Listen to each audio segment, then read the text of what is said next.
Hello मेरे प्यारे बच्चों, जैसा कि हमने पिछली वीडियो में फ्रैक्शन पढ़ा था, उसी को हम आगे बढ़ते हैं और आज हम पढ़ते हैं इक्विवेलेंट फ्रैक्शंस। ठीक है, व्हाट इज़ इक्विवेलेंट फ्रैक्शन?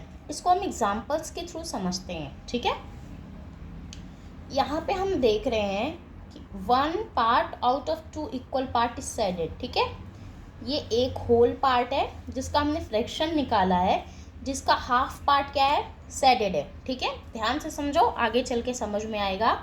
ठीक है, यहाँ पे 2 part out of 4 equal part are shaded. एक ये होल है, ठीक है, इसको हमने 4 पार्ट में डिवाइड किया है, जिसका 2 पार्ट हमारा क्या है, सेडेड। ठीक है, द सेडेड पार्ट सोज 1/2। आपको मैंने पिछली वीडियो में समझाया था, ये 2 इक्वल पार्ट में डिवाइड है।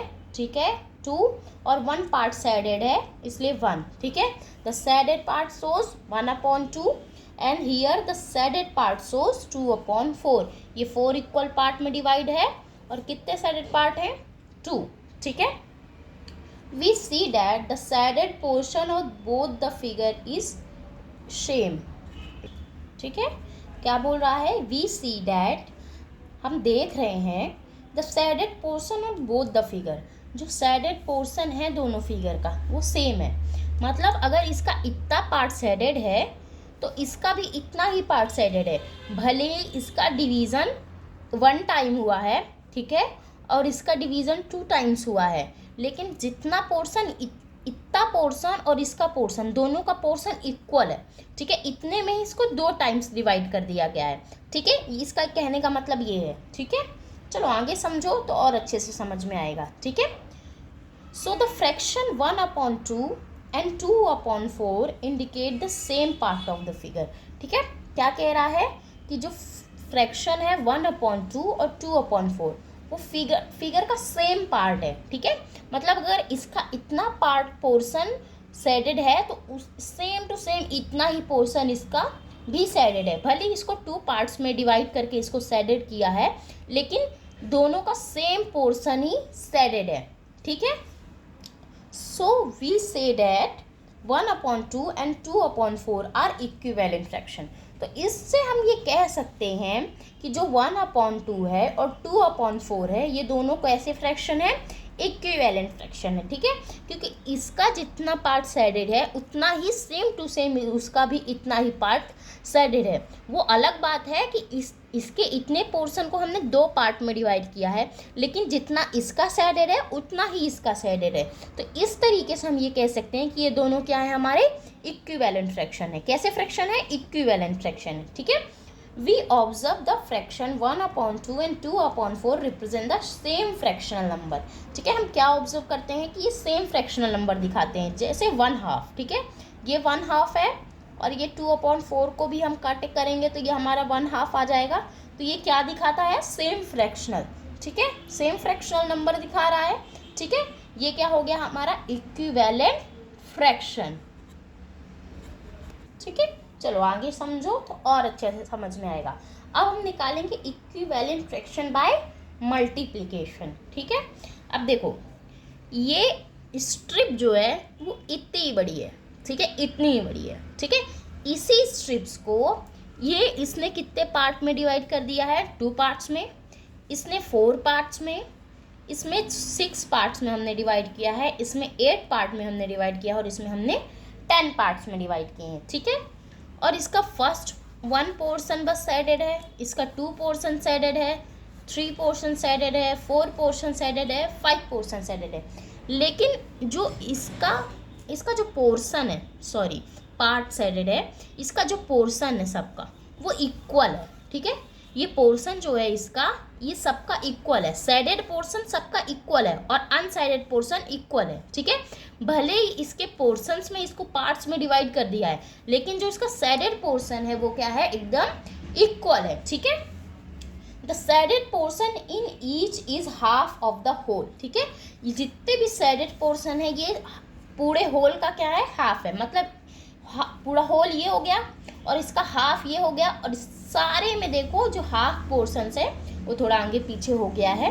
ठीक है, जो हाफ पोर्शंस है वो सेडेड है और हाफ पोर्शंस क्या है, अनसेडेड है। ठीक है, 1/2 इक्वल टू 2/4, 3/6, 4/10 और 5/10। इससे हम ये कह सकते हैं कि ये जितने भी हैं 1/2, 2/4, 3/6, 4/10, 5/10, सॉरी 4/8, 5/10, ये क्या है? इक्वल है। क्या है? इक्वल है। ठीक है। Thus 1/2, 2/4, 3/6, 4/8, 5/10 are equivalent fraction. तो इससे हम ये क्या कह सकते हैं कि ये सब क्या है? Equivalent fractions. ठीक है। देखो आप इसको भी काटोगे तो 1/2 ही मिलने वाला है हमें। इसे काटोगे 1/2 ही मिलेगा, 1/2 ही मिलेगा, 1/2 ही मिलेगा। ठीक है। जिसको कन्फ्यूज़न हो रहा हो उसको इस तरीके से समझ लो। ठीक है। जिसको डायग्राम से नहीं समझ में आ रहा हो वो इस तरीके से समझ लो। ठीक है। How do we get a equivalent fraction? हम इक्विवेलेंट फ्रैक्शन कैसे निकालेंगे? ठीक है। 1/2 से हमें ये कैसे मिलेगा? ठीक है। इक्विवेलेंट फ्रैक्शंस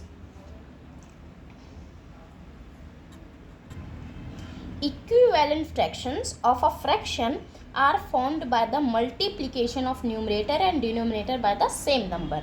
हमें इक्विवेलेंट फ्रैक्शन निकालने के लिए क्या करना पड़ता है? सेम नंबर से ऊपर और नीचे क्या करना पड़ता है? मल्टीप्लाई करना पड़ता है। यहाँ पे हमें क्वेश्चन क्या बोला है कि 1/2 हमको मिल गया है, उससे हम ये कैसे निकालेंगे? ठीक है।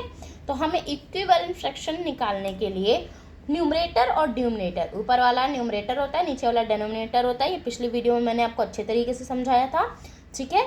तो न्यूमरेटर और डिनोमिनेटर को हमें क्या करना पड़ता है? सेम नंबर से ही मल्टीप्लाई करना पड़ता है। ठीक है। इससे हमारा क्या निकलता है? Equivalent fraction. देखो यहाँ पे हमने क्या किया? 1/2 को 2/2 से मल्टीप्लाई किया, सेम यहाँ पे 3/3 से मल्टीप्लाई किया, यहाँ 4/4 से मल्टीप्लाई, सॉरी हाँ 4/4 से, यहाँ पे 5 से, ऊपर नीचे 5 से, यहाँ पे ऊपर नीचे 4 से। तो हमें यहाँ पे क्या गेट हो गया? Equivalent fraction. क्या मिला हमें? Equivalent fraction. ठीक है। तो यहाँ से हमने क्या सीखा कि हमें इक्विवेलेंट फ्रैक्शन बाय मल्टीप्लिकेशन निकालने के लिए, ठीक है, हमें क्या करना पड़ता है? ऊपर और नीचे सेम नंबर से मल्टीप्लाई करना पड़ता है। ठीक है। चलो अब एक क्वेश्चन करते हैं। Right the first 4 equivalent fraction of 3/5। ठीक है। इसको कैसे निकालेंगे? क्या बोल रहा है? फर्स्ट 4 इक्विवेलेंट फ्रैक्शन निकालो ऑफ 3/5। तो अभी हमने आपको सिखाया, क्या सिखाया है कि इक्विवेलेंट फ्रैक्शन निकालने के लिए हमें क्या करना पड़ता है? ऊपर और नीचे सेम नंबर से मल्टीप्लाई करना पड़ता है। ठीक है। तो यहाँ पे हम कर देते हैं 3/5 मल्टीप्लाइड बाई 2 मल्टीप्लाइड बाई 2, 3 2 जा 6, 5 2 जा 10। ठीक है। कितने निकालने हैं? 4। ठीक है। 3/5 मल्टीप्लाइड बाई 3 मल्टीप्लाइड बाई 3, 3 3 जा 9, 5 3 जा 15। ठीक है। 3/5 मल्टीप्लाइड बाई 4 मल्टीप्लाइड बाई 4 कितना आ जाएगा? 12 5 20। 3/5 3 कितना आ जाएगा? 15 25। ठीक है। ये आ गया हमारा क्या? First 4 equivalent fraction of 3/5। कुछ इसमें कठिन था? कुछ भी नहीं था। हमने सेम नंबर से ऊपर नीचे मल्टीप्लाई कर दिया। फर्स्ट 4 निकालने को बोला है तो हमने फर्स्ट 4 निकाल दिया। इजी था ना? चलो दूसरे क्वेश्चन की तरफ बढ़ते हैं। अब ये थोड़ा दूसरे टाइप का क्वेश्चन है। ठीक है। Find N equivalent fraction of 4/9 with the numerator 24। क्या बोल रहा है? इक्विवेलेंट फ्रैक्शन निकालना है 4/9 का। इसका हमको न्यूमरेटर दे दिया गया है। देखो कैसे, ये देखो यहाँ पे इसका हमें न्यूमरेटर दे दिया गया है और इसका हमें डिनोमिनेटर निकालने के लिए बोला गया है। क्या निकालने के लिए बोला गया हमें? न्यूमरेटर दे दिया गया है और डिनोमिनेटर निकालने के लिए बोला गया है। अब हमें पता है कि हमें ऊपर नीचे सेम नंबर से मल्टीप्लाई करना पड़ेगा। ठीक है। क्योंकि हमें इक्विवेलेंट फ्रैक्शन निकालना है। तो हम ऐसे किस नंबर से मल्टीप्लाई करें कि ऊपर हमारा मल्टीप्लाई करने पे 24 ही आना चाहिए। ठीक है। तो देखो 24 को डिवाइड कर दो 4 से, कितना आएगा? 4 कितना आएगा हमारा? 6। ठीक है। तो हमें नंबर मिल गया कि हम किस नंबर से मल्टीप्लाई करेंगे। तो न्यूमरेटर में हमारे 24 ही आएगा। तो चलो कर देते हैं। कितना आ गया? 24 और 9 6 54, ठीक है, ये हमारा निकल गया। ठीक है, तो अगर आपको इस तरीके का क्वेश्चन आता है तो भी आप कर लोगे। ठीक है, एक बार आप अच्छे से तरीके से देख लेना। इसमें क्या करना है, हमें न्यूमरेटर दिया है, हमें डिनोमिनेटर निकालना है, हमें एक ही नंबर से ऊपर नीचे मल्टीप्लाई करना पड़ता है इक्विवेलेंट फ्रैक्शन निकालने के लिए। ये चीज़ हमें अच्छे तरीके से पता है, तो इसलिए हम क्या करेंगे, ऐसे नंबर से मल्टीप्लाई करेंगे जिससे मल्टीप्लाई करने में ऊपर हमें 24 ही मिले। तो हमने इसको डिवाइड कर लिया, हमें पता चल गया 6 से अगर हम मल्टीप्लाई करते हैं तो हमारा 24 ही आएगा, इसलिए हमने 6 से ऊपर नीचे मल्टीप्लाई कर लिया और हमारा आंसर आ गया। ठीक है, चलो आगे बढ़ते हैं। चलो अब हम आगे बढ़ते हैं और देखते हैं क्या, इक्विवेलेंट फ्रैक्शन बाय डिवीज़न। क्या, इक्विवेलेंट फ्रैक्शन बाय डिवीज़न। ठीक है, आगे हम पढ़ेंगे इक्विवेलेंट फ्रैक्शन बाय डिवीज़न। ठीक है, we know that 1/2, 2/4, 3/6, 4/8 and 5/10 are equivalent fraction. हमें अच्छे तरीके से पता है, क्या पता है हमें कि 1/2, 2/4, 3/6 एंड 4/10 क्या है, हमारे इक्विवेलेंट फ्रैक्शन है। ठीक है, when we divide the numerator and denominator by 2/4/2, ठीक है, वी गेट, अगर हम 2/4 को 2 से डिवाइड करते हैं, ठीक है, जैसे हम मल्टीप्लाई कर रहे थे इक्विवेलेंट फ्रैक्शन में, मल्टीप्लाई करने के लिए हम सेम नंबर से ऊपर नीचे मल्टीप्लाई कर रहे थे, वैसे डिवीज़न में हम इक्विवेलेंट फ्रैक्शन के लिए क्या करेंगे, सेम नंबर से ऊपर नीचे क्या करेंगे, हम डिवीज़न करेंगे। ठीक है, अब अगर हम 2 से डिवाइड करते हैं तो हमें 1/2 आएगा। ठीक है, इन द सेम वे 3/6 को अगर हम 3 से ऊपर नीचे डिवाइड करते हैं तो 1/2 मिलेगा। 4/8 को ऊपर नीचे 4 से डिवाइड करते हैं तो हमें 1/2 ही मिलेगा। 5/10 को अगर हम ऊपर नीचे 5 से डिवाइड करते हैं तो 1/2 ही मिलेगा। जैसे हम मल्टीप्लाई कर रहे थे, ठीक है, 1/2 सेम नंबर से ऊपर नीचे मल्टीप्लाई कर रहे थे तो हमें ये नंबर मिल रहे थे ना हमें ये नंबर। अब हमें इक्विवेलेंट फ्रैक्शन बाय डिवीज़न निकालना है, तो हम सेम नंबर से ऊपर नीचे मल्टीप्लाई करेंगे तो हमें ये नंबर मिलेगा। सब में 1/2 आंसर आ रहा है, तो हमें इससे क्या पता चल रहा है, डैट 1/2, 2/4, 3/6, 4/10, 4/8, 5/10 आर क्या, इक्विवेलेंट फ्रैक्शन। ठीक है, चलो आगे देखते हैं। When we divide the numerator and denominator of a fraction by the same number other than 1 and 0, we get the equivalent fraction। ठीक है, अगर हम सेम नंबर से ऊपर नीचे अगर हम डिवाइड करते हैं तो हमें क्या मिलेगा, डेनोमिनेटर और न्यूमरेटर में अगर हम सेम नंबर से डिवाइड करते हैं तो हमें इक्विवेलेंट फ्रैक्शन मिलेगा। ठीक है, find N equivalent fraction of 28/32 with the denominator 8। देखो, आपको पता कैसे चलेगा कि क्वेश्चन में हमें मल्टीप्लाई करना है या डिवाइड।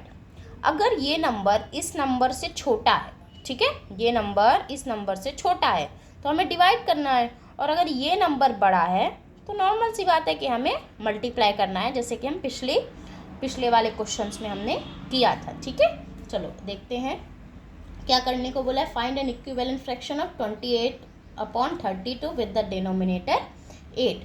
तो हमें अच्छे से पता है इक्विवेलेंट फ्रैक्शन निकालने के लिए हमें क्या करना है, ऊपर नीचे सेम नंबर से डिवाइड करना है। ठीक है, क्योंकि ये नंबर हमारा क्या है, छोटा है, तो हमें क्या करना पड़ेगा, इसमें ऊपर और नीचे सेम नंबर से डिवाइड करना है। ठीक है, देखो यहाँ पे हमारा हमें क्या निकालने के लिए दिया है, इस पे डेनोमिनेटर दिया है, हमें इस पे क्या निकालना है, न्यूमरेटर। क्या निकालना है, न्यूमरेटर।